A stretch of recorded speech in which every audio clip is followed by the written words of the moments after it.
میں پنجاب اسمبلی کی ایک ذمہ دار حیثیت میں یہ بات کہہ سکتا ہوں کہ کچھ نہ کچھ لیجسلیٹو ریکوائرمنٹس ہیں، قانون بننے کی ضرورت ہے۔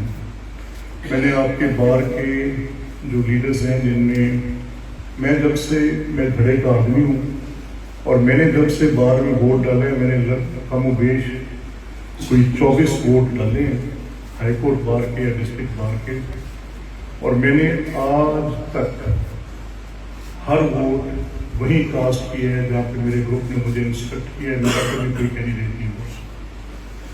میں نے وہ اپنے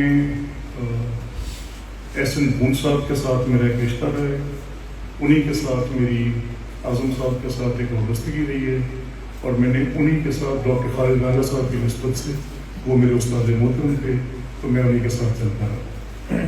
میں نے ان سے کہا ہے تینوں سے، آج وہ بڑی ذمہ دار پوزیشنز میں ہیں، تو میں نے ان سے کہا ہے کہ آج آپ کے جو بار کونسل کے لاز ہیں، بار ایسوسیشنز کے جو آپ کے لا ہیں، جو وکلا کی ویلفیئر کے لاز ہیں، ان میں بڑی ایبسلوٹ چینجز ریکوائرڈ ہیں جو اس کے اسٹیٹس کو چینج کریں، جو اس کی تعداد کے مطابق ہم آہنگ ہوں، جو ان کی ضرورتوں کو پورا کریں۔ ان کی ہاؤسنگ کی نیڈز ہیں، ان کی میڈیکل کی نیڈز ہیں۔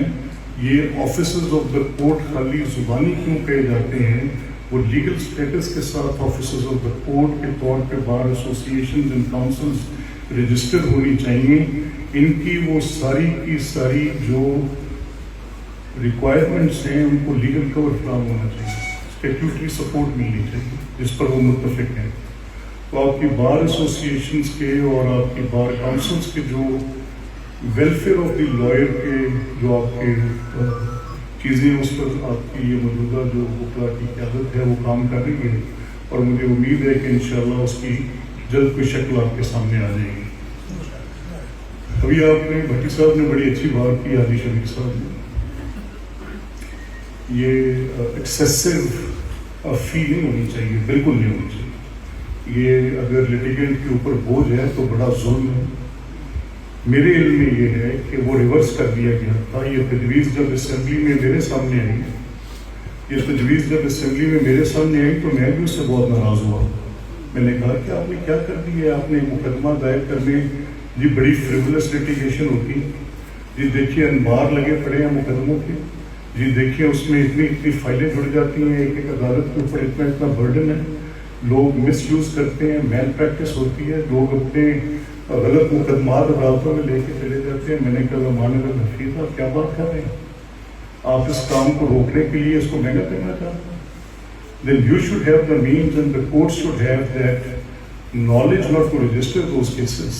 اگر ان کو یہ مسئلہ پیدا ہو رہا ہے تو اس کے آپ 2-3 ٹریک بنا دیں، اسپیڈی ٹریک بنا دیں، میڈیم ٹریک بنا دیں، اور جو ڈیو ڈیلیجنس کے ساتھ جن میں ویلیویبل رائٹس انوالو ہو جاتے ہیں اور بڑے مقدمے کورٹس آف اسمال کازز ہونے چاہیے، courts of causes with lesser impact ہونے چاہیے، یا جہاں پہ پراپرٹی یا ہیومن لائف انوالو ہے ان کے آپ کے اور طرح کے مقدمات ہوتے ہیں۔ آپ نے کیا تجویز لے کر ہے؟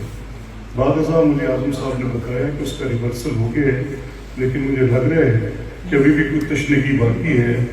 تو ریسٹ ایشورڈ، یہ میں آپ کو ذمہ داری سے کہہ کے جا رہا ہوں کہ جو بھی انہوں نے کیا ہے کہ اس سے ان کا ریونیو انکریز ہوگا یا اس کے ساتھ ان کے مقدمات کم ہوں گے، یہ کوئی بڑی مناسب ریشنل نہیں ہے کہ اس کی فیس بڑھانے کی، وہ واپس ہونی چاہیے۔ میں آپ کو اس کے اوپر ہفتے 10 روز میں 28 تک تو الیکشنز ہیں آپ کے، آپ بزی ہیں اس میں، ہفتے 10 روز میں اس میں آپ کو لاہور بٹھا کر متعلقہ جو بھی سرکاری لوگ ہیں ان کو خود پاس بلوا کے بار کے نمائندگان کو ساتھ بٹھا کر اس کی کوئی نہ کوئی شکل بنائیں گے۔ میں صاحب کا شکریہ ادا کرتا ہوں، ذکی صاحب کا شکریہ ادا کرتا ہوں کہ انہوں نے آپ کے سامنے موٹر وے والی بات رکھی۔ موٹر وے کی کہانی بڑی دلچسپ ہے۔ میں وہ آپ سے چند لمحے آپ کی میں سماعت میں سما خراشی کرتا ہوں، چند لمحے آپ کی سماعت کا طالب ہوں میں۔ اگر وہ سما خراشی بھی ہوئی تو میں اصرار کروں گا، برداشت کر لیں۔ ایسے تھا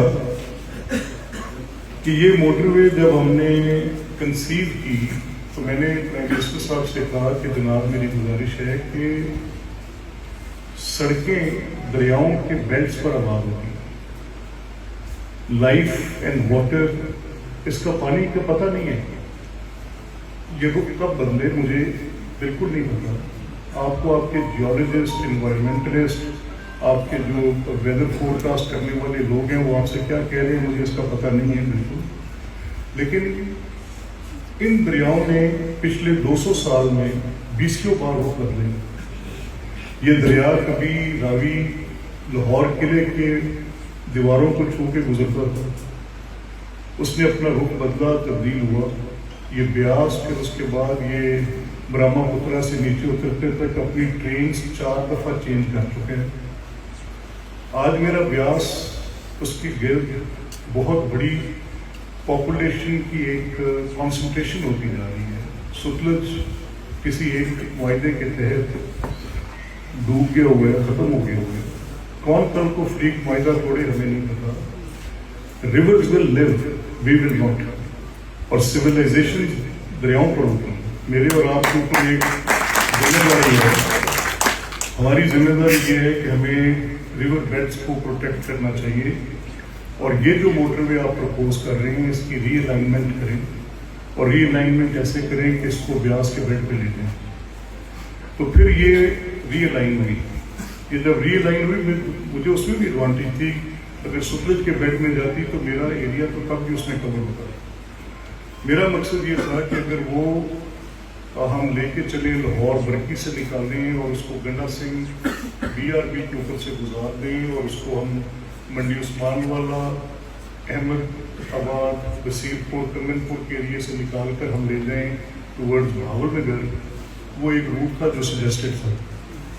تو مجھے بڑی محنت کرنی پڑی، بڑے جو NHA کے ایکسپرٹس تھے جو اس کی سوائل ٹیسٹنگ کرتے تھے، یہ کوئی معمولی کام نہیں تھا، یہ ایسے نہیں تھا کہ میں نے ان سے کہہ دیا اور انہوں نے منظوری دے دی۔ اس کے اوپر بڑی ارک ریزی کرنی پڑی، کئی بار مجھے ایک ہفتے میں 3 بار مجھے اسلام آباد جانا پڑا، بعض اوقات مجھے چارٹر فلائٹس کرا کے جانا پڑا، 4 انجینئرز لے کے جانا پڑا، وہ لوگ جن کے پاس وقت بہت کم ہوتا ہے۔ میں تو دن میں 3 دفعہ بھی موٹر وے پہ آ جا سکتا ہوں، لیکن کچھ ایسے اس میں پروفیشنلز انگیج تھے جن کے پاس 2-2.5 گھنٹے سے زیادہ وقت نہیں ہوتا، تو ان سب کو لے کر مجھے بار بار لاہور سے اسلام آباد جانا پڑا، میٹنگز کنڈکٹ کرنی پڑی۔ 6-8-9 مہینے کی محنت کے بعد میں شکریہ ادا کرتا ہوں شہباز صاحب کا اور ان کی ٹیم کا، جس میں احد چیمہ بھی تھے اور لوگ بھی تھے۔ انہوں نے فائنلی ایگری کیا کہ جی آپ ٹھیک کہہ رہے ہیں، یہ موٹر وے لاہور سے نکلے، قصور کو بائیسیکٹ کرتی ہوئی چونیا کے اندر سے گزرے، چونیا سے نکل کر یہ شیر گڑھ کے پاس سے، اوکاڑے کے پاس سے نکل کر بیاس کے بیلٹ پر یہ ٹورڈز ساہیوال جائے اور ساہیوال سے بہاول نگر جائے، یہ روٹ زیادہ مناسب ہے۔ اس